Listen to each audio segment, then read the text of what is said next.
Wachezaji si wadai chochote, Kamala akubali kuelekezwa. Ni maneno ya mchambuzi wa soka hapa Tanzania anajulikana kwa jina la Juma Ayo, ambapo kwa mjibu wa mchambuzi wa Juma Ayo anasema mashabiki wa mnyama Simba Sport Club wakubaliana na matokeo ya mechi ya fainali ya kombe la shirikisho barani Afrika baada ya kupoteza mchezo kwa aggregate ya goli 3-1 dhidi ya RS Berkane, licha ya kuchukizwa na kitendo cha mlinda mlango wao Musa Kamala kwa kitendo cha kupishana kauli na baadhi ya wachezaji wenzake. Kwa mjibu wa Juma Ayo, aliweza kutoa maoni hayo wakati akihoji mashabiki kwa kudai kwamba kwa hapa wameweza kufikia klabu ya Simba, hakuna mtu ambaye alikuwa anaamini kwamba Simba anaweza kufika hatua hii, kwa kuwa toka mwanzoni mwa msimu Simba walionekana kwamba ni watu ambao wanatengeneza kikosi, kwa kuwa katika kikosi hicho waliweza kutoa wachezaji takriban 15 kwa kikosi hicho na kusajili wengine wapya, huku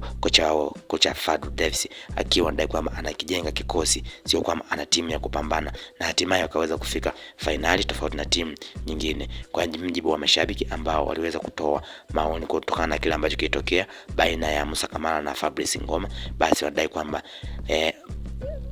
Musa Kamala akubali kuelekezwa kwa kuwa Fabrice Ngoma ana maelekezo mazuri zaidi na alikuwa anacheza kwa moyo wa kizalendo kwa kuitaka hilo kombe, ila kuna makosa ambayo alikuwa anafanya na Musa Kamala, ikiwemo kurudisha mipira, kupangua, lakini pia kupanji mipira. Hivyo angekubali kuelekezwa, basi makosa yake yalikuwa madogo zaidi. Wawili hao walionekana kuingia kwenye mzozo huo baada wakiwa wanaelekea kwenye vyumba vya kubadilishia nguo wakati wa mapumziko, na ndipo ambapo Juma anadai kwamba kwa wachezaji hawadai kitu chochote, labda maoni yake ni kwamba Musa Kamala au anasikiliza maoni ya wachezaji wenzake kwa kuwa wanamuona zaidi. Mchezo huu ambao ulifanyika